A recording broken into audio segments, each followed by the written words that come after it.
Assalamualaikum warahmatullahi wabarakatuh. Salam sehat untuk kita semua. Kali ini mari kita belajar tentang stroke.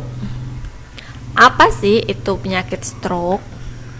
Stroke merupakan penyakit yang terjadi akibat terganggunya aliran darah ke otak secara tiba-tiba, sehingga mengakibatkan kerusakan saraf. Stroke dibagi menjadi dua tipe. Yang pertama yaitu tipe penyumbatan, yang kedua tipe perdarahan. Untuk tipe penyumbatan merupakan stroke yang disebabkan karena adanya penyumbatan pembuluh darah.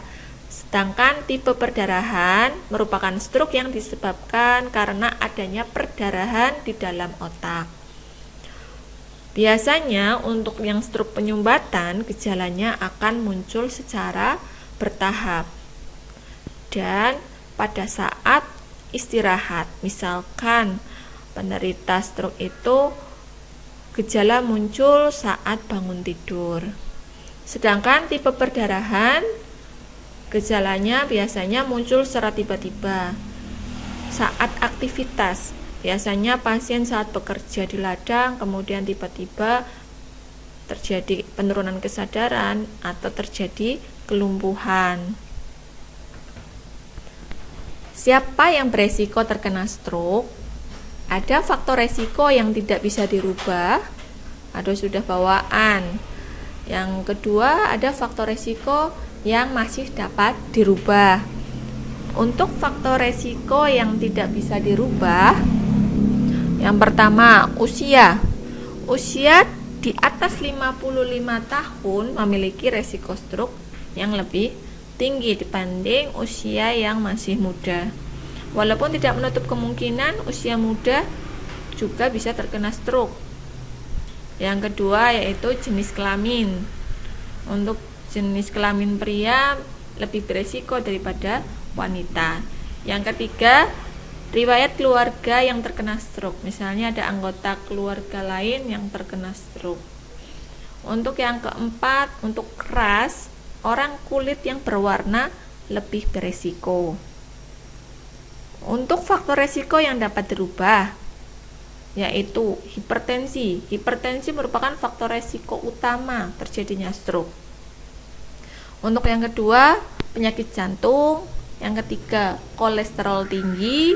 Yang keempat, DM atau diabetes mellitus, yaitu gula darah yang tinggi. Yang kelima, obesitas atau kegemukan. Yang keenam, merokok. 7, konsumsi alkohol. Kedelapan, penyalahgunaan obat. Dan yang kesembilan adalah kontrasepsi hormonal atau KB hormonal, seperti KB suntik, KB implan, dan KB pil. Bagaimana Anda mengenali stroke? Dan ini yang perlu diwaspadai oleh masyarakat umum jika terjadi gejala-gejala seperti ini. Yang pertama, pusing, sakit kepala tanpa sebab yang jelas. Yang kedua, terjadi kelemahan atau kelesuan pada wajah, lengan, kaki, terutama yang sesisi pada tubuh. Misalkan yang lemas sebelah kanan, dari mulai tangan kanan dan kaki kanan, ataupun sebaliknya. Yang ketiga, terjadi kebingungan, gangguan bicara atau gangguan pemahaman. Yang keempat, gangguan berjalan, pusing, atau hilang keseimbangan, koordinasi pada geraknya terganggu. Yang kelima, gangguan penglihatan, tiba-tiba tidak jelas pandangannya ataupun pandangan kabur. Yang keenam, kesulitan menelan. Jadi pada saat makan dia susah untuk menelan makanan tersebut. Yang ketujuh, ada kesemutan. Misalkan kesemutan di tangan ataupun kaki.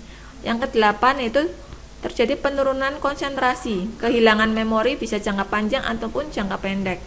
Yang kesembilan yaitu kehilangan kontrol diri, biasanya emosinya labil atau juga bisa terjadi depresi.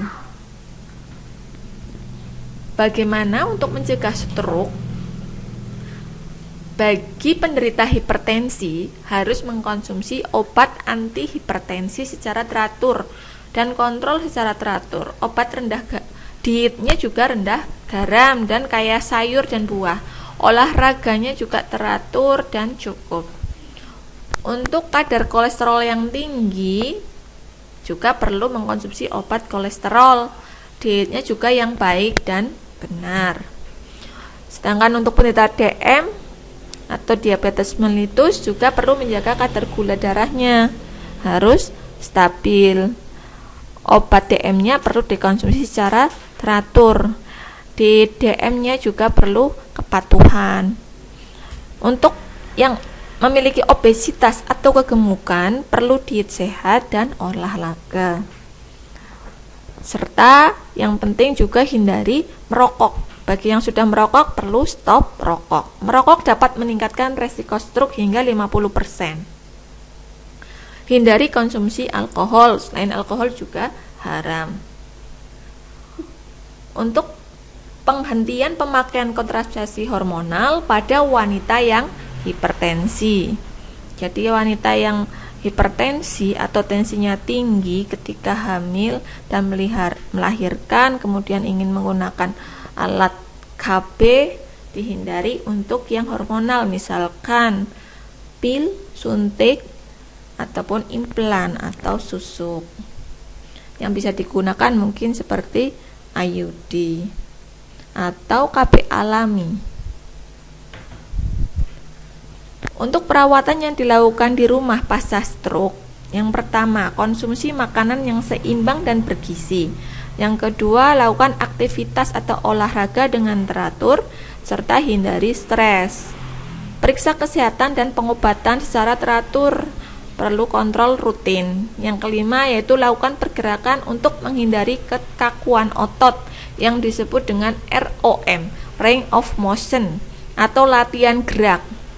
Dan ini perlu dukungan dari keluarga. Mari kita belajar tentang ROM. ROM atau range of motion. Apa sih ROM pasca stroke? Yaitu latihan ringan dengan menggerakkan tiap sendi tubuh sesuai kemampuan dan tidak menyebabkan sakit atau nyeri sesuai kemampuan penderitanya. Apa gunanya ROM bagi orang post-stroke? Yang pertama, mempertahankan sendi tetap berfungsi lebih baik. Yang kedua, bagi yang sudah terlanjur kaku, sendinya bisa membantu melemaskan sendi tersebut. Tapi yang perlu diingat, tidak dipaksakan dalam latihan. Lakukan sesering mungkin. Mari kita latihan untuk gerakan ROM. Latihan sendi-sendi tubuh dari mulai bagian leher, bisa sambil dicoba ya. Tekuk kepala ke bawah dan ke atas, lalu menoleh ke samping, ke kanan dan ke kiri. Bisa dilakukan beberapa kali. Untuk lengan dan pundak, latihannya adalah angkat tangan ke atas, lalu kembali ke bawah. Setelah itu ke samping dan ke bawah lagi.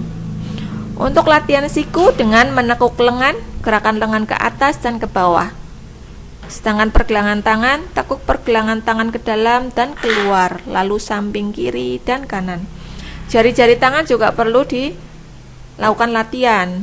Tekuk keempat jari tangan ke arah dalam, lalu regangkan kembali. Kepalkan seluruh jari lalu buka. Tekuk tiap jari satu persatu.